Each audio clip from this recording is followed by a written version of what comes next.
Welcome everyone. My name is Matejka Bizjak. I'm from University of Ljubljana. I'm full professor at the Faculty of Natural Sciences and Engineering.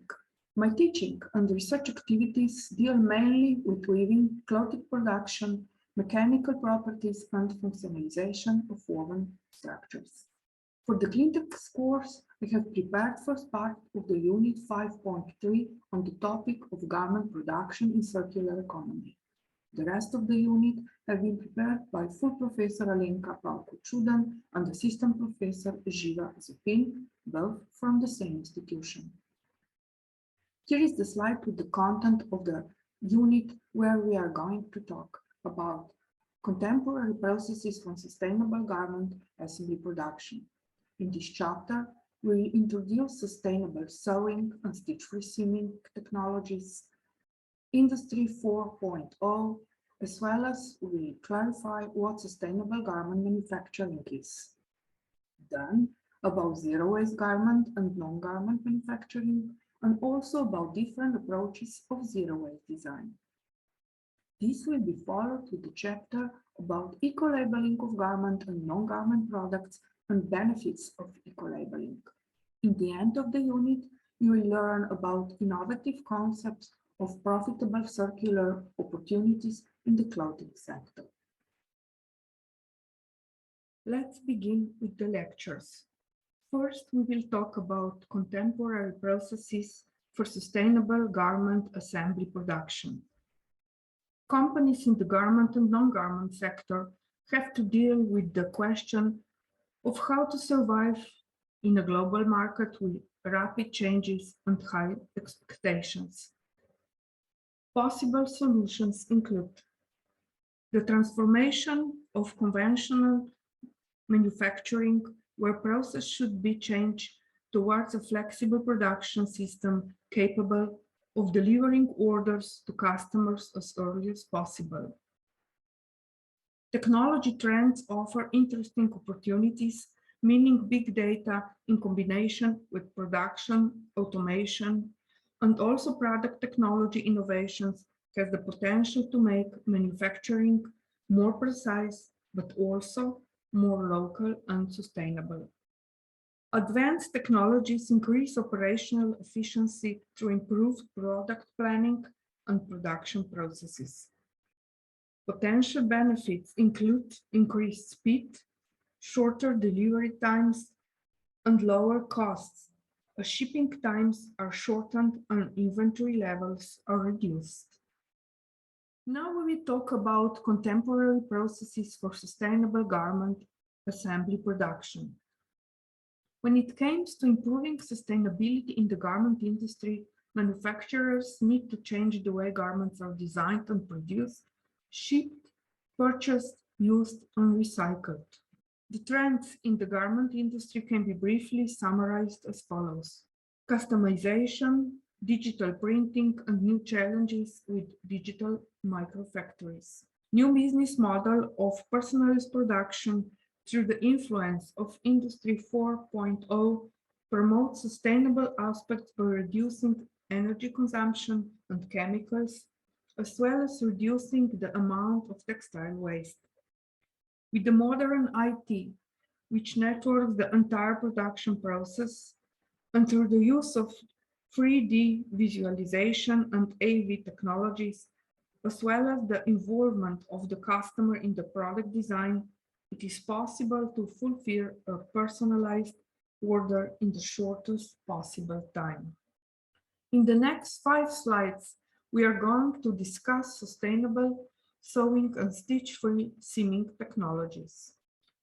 Manufacturers of machinery for garment and other assembly production are trying to develop user-friendly machines and replace labor with automation.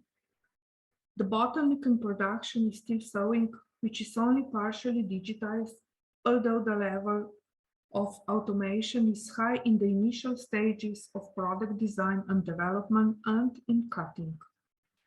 The choice of joining method, the number of joints, and the selection of materials used in the joints affect the time and energy required to disassemble a product into its component parts for recycling. Nowadays, stitch-free seaming technologies are widely used in functional and sportswear intended for active use. Stitch-free garments claim to be 15% less in weight than sewn garments because there is less overlapping material and no sewing thread in a welded seam.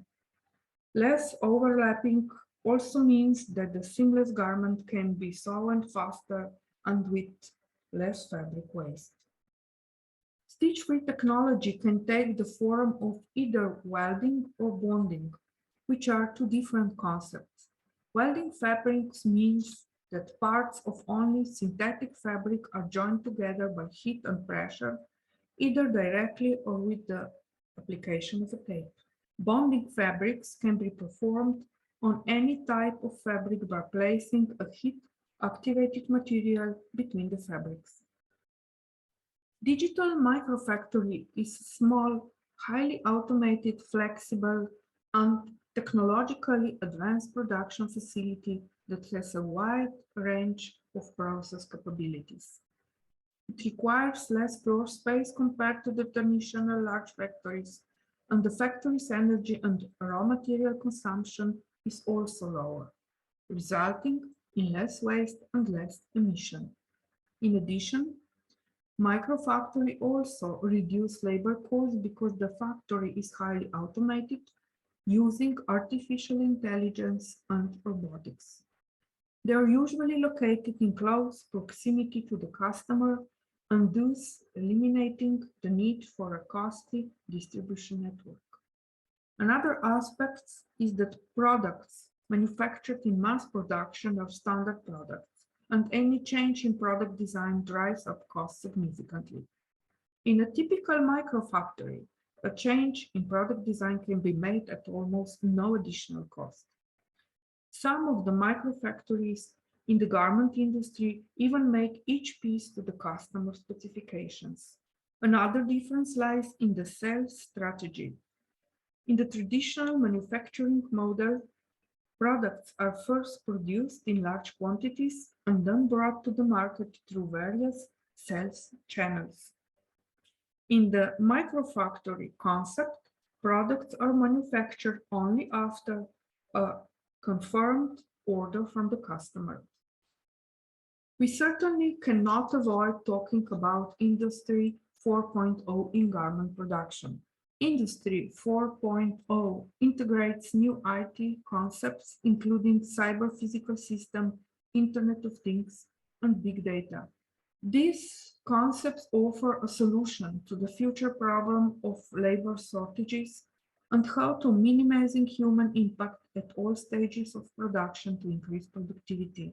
The key features are CPS are able to communicate with each other and with humans in real time through the use of Internet of Things and Internet of Services.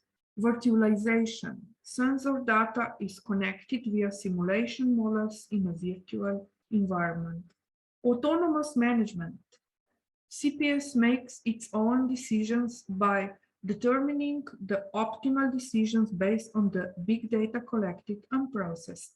Real-time management. Collecting and processing data in real time using distributed processing and big data approaches. Internet of Services. Cyber-physical systems provide their services to humans and other systems through the Internet of Services. Modular structure. Providing a modular structure to adapt to rapidly changing requirements.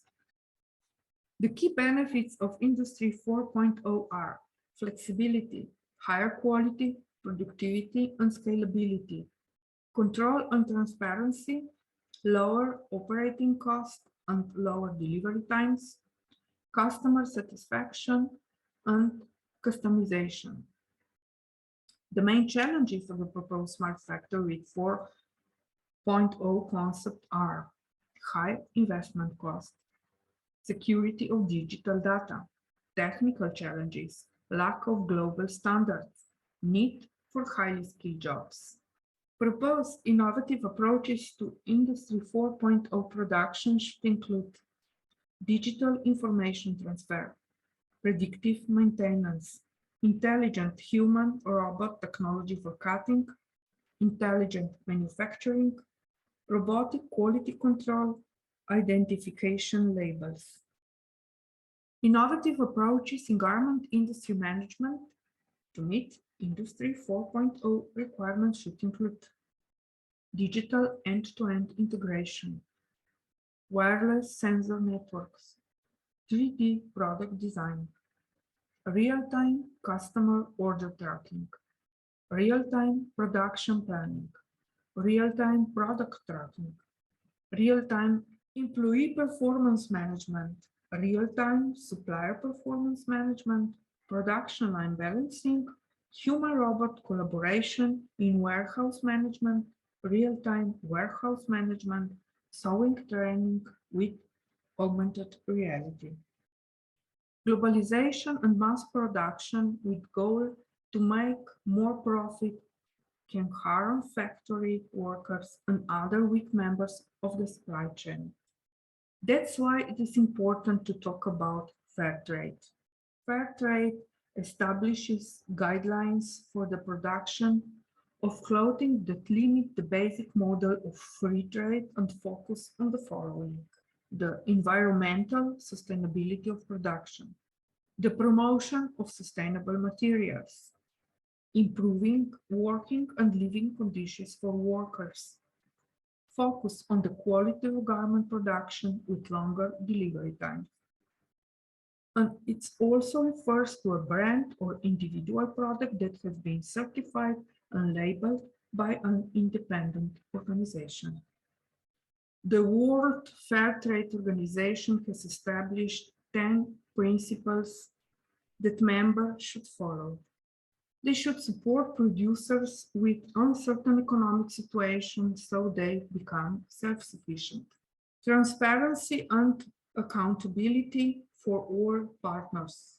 Fair trade practices must extend throughout the supply chain. Fair payment, meaning fair prices and fair distribution of profits. Ensure there is no discrimination or child labor. Ensure good working conditions.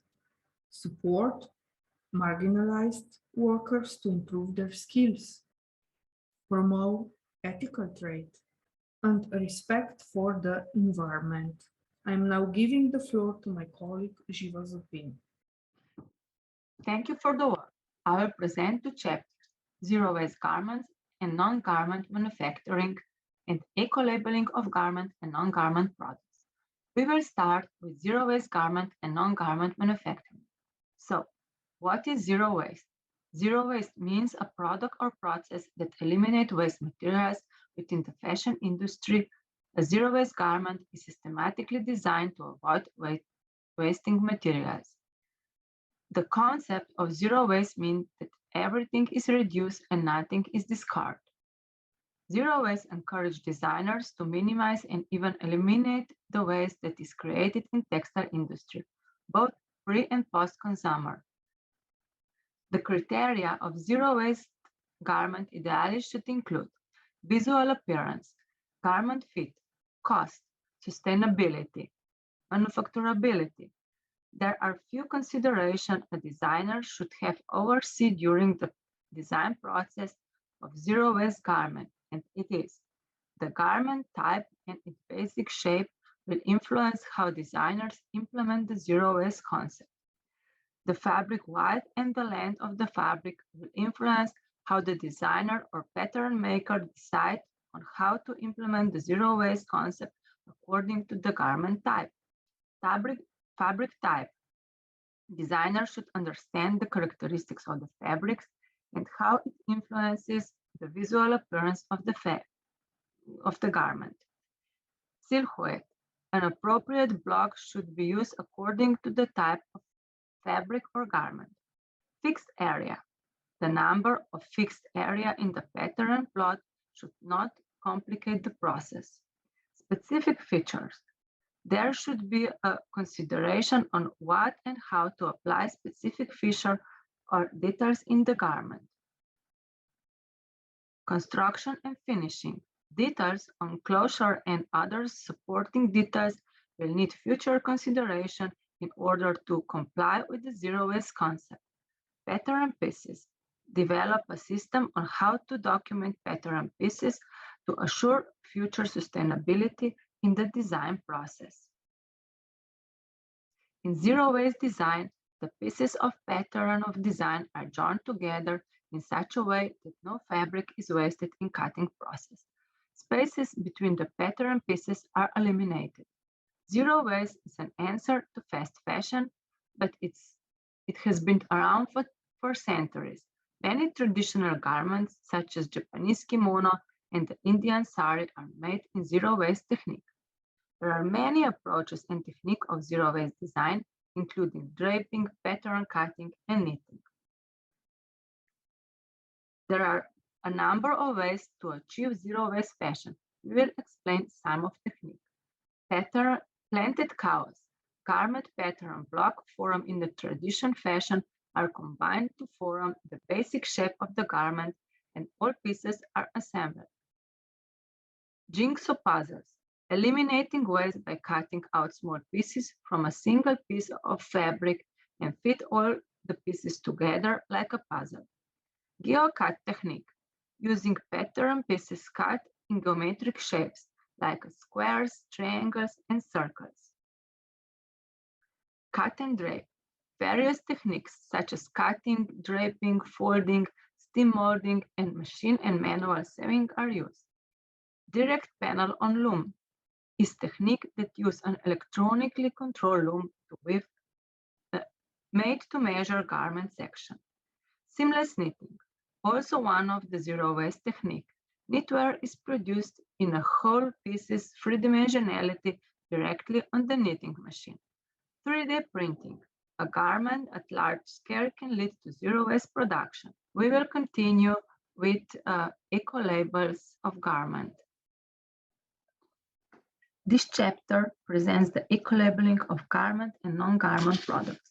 In general, there are different types of labels: eco-labels, organic labels, fair trade labels, and health-related labels. Eco-labeling is a voluntary method of certifying and labeling environmental performance that is practiced worldwide. An eco-label identifies products or services that are proven to be environmentally beneficial within a specific category. Firstly, we must ask the question, what is the aim of eco-labeling?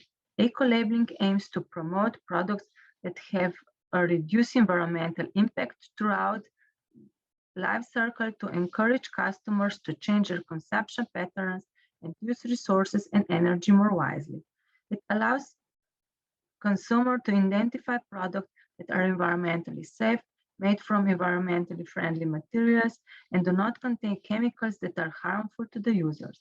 Eco-labels play an important role in providing retailers and end customers with credible assurance that products meet social, ecological, and environmental standards. Eco-labels may be awarded by a private or public body. The characteristics of an eco-label are as follows. It identifies the general environmental preferences of product. It contains information about environmentally related product qualities.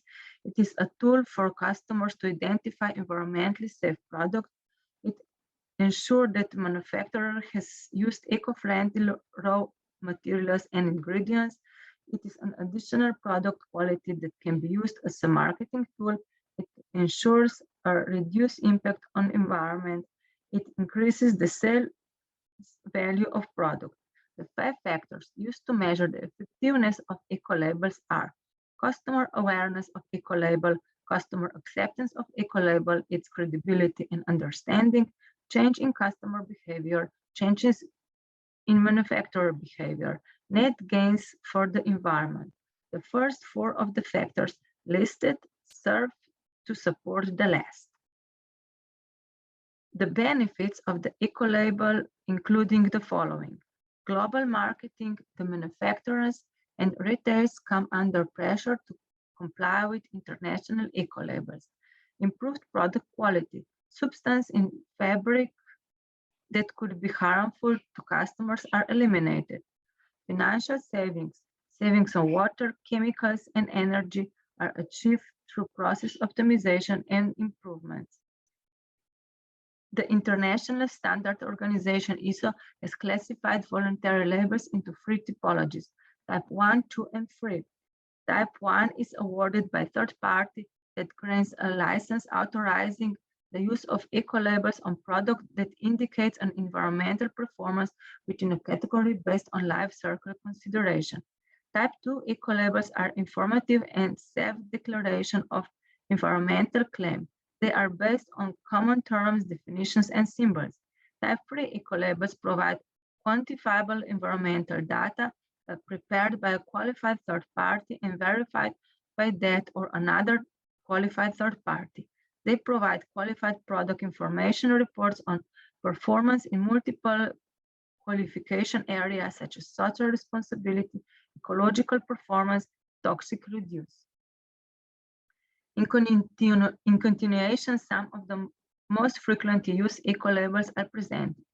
The EcoTech Standard 100 is globally uniform testing and certification system for textile raw materials, intermediate and end products at all stages of production. Sustainable Textile Products, or STEP, is a new EcoTech certification system for brands, retailers, and manufacturers. The EU label helps identify products and services that have a reduced environmental impact throughout their life cycle. It is awarded only to the most environmentally friendly products on the market. The EU Flour Eco-label applies to all textile products, including textile clothing and accessories, fibers, yarn, fabrics, and interior textile, excluding wall and floor covering. The Global Organic Standard GOTS is the world-leading standard for textile processing, which requires the use of certificate organic fabrics, provides for both demanding environmental and social criteria. The criteria are applicable to the stage of processing. Gold standard must be based on independent on-site inspections. There are also some other eco-labels. The Blue Angel is the first oldest eco-label. Blue Angel label indicates that the product or service addressed one of 4 different protection goals: health, climate, water, and resources. The Nordic Eco-label, or SWAN, was established as a voluntary eco-label for the Nordic countries. It sets strict environmental requests at all relevant stages of the product's life cycle. The Blue Design standards track the path of each textile along the manufacturing process, ensuring improvements at every stage. Prior to production, components are analyzed for their exotechnological impacts. My name is Alinka Pauko-Chudan. I come from the University of Ljubljana, and I will present the chapter Innovative Concepts of Profitable Circular Opportunities in the Clothing Sector. Textiles and clothing are a fundamental part of daily life and an important sector in the global economy. The question is why the shift to a circular economy in the clothing industry is so important. The fact is that the fashion industry is under intense pressure to reduce carbon emissions and waste, not least from a new generation of consumers demanding greater environmental responsibility. The potential value of the circular economy in the fashion industry could be as much as $5 trillion, according to a new report by a group of high-level industry and academic experts. The goal is to make fashion traceable, transparent, and more sustainable for businesses, consumers, and the planet. The most important characteristics of a new global textile and clothing system are the following. It produces and provides access to high-quality, affordable, and individualized clothing. Everybody has access to the clothes that they need. New business models provide access to clothes that might not be affordable through traditional sales. In a new textiles economy, clothes are used more often, which allows their value to be captured fully. Once they cannot be used anymore, it is necessary to ensure that design aligns with the recycle processes that are available today. It runs on renewable energy and uses renewable resources where their input is needed. It reflects the true cost, that is environmental and societal cost of materials and production processes in the price of products. It regenerates natural systems and does not pollute the environment. Renewable resources are extracted from nature by regenerative and restorative methods that rebuild natural capital, that is the world stock of natural resources. A new textiles economy is distributive by design. It creates a thriving ecosystem of enterprises from small to large, retaining and then circulating enough of the value created so that businesses and their employees can participate fully in the wider economy. The idea of circular fashion based on the circular economy was developed by Anna Brismar in 2017. She defined circular fashion as clothes, shoes, or accessories that are designed, sourced, produced, and provided with the intention to be used and circulated responsibly and effectively in society for as long as possible in their most valuable form, and hereafter return safely to the biosphere when no longer of human use. The principles of the circular economy in the fashion industry that are relevant to the consumer perspective are: use, wash, and repair with care. Consider loan, rent, swap, or redesign instead of buying new. Buy quality as opposed to quantity. Anna Brismar also came up with 7 forms of sustainable fashion. They are shown on the right side of the slide. The circular fashion economy has its advantages and disadvantages. The 4 main advantages of circular fashion include: reduced dependence on imported raw materials, creation of environmentally friendly industries and jobs, eco-friendly brands benefit from a better public image, reducing environmental damage caused by resource extraction. Although we have seen several benefits in the circular fashion model, there are also some limitations in this cycle. Dependence on consumer actions. Creating a new business model based on recycled goods is difficult. The whole cycle requires the integration of the product life cycle from raw material to disposal. Nevertheless, we can simply say that sustainable fashion has become more than just a trend.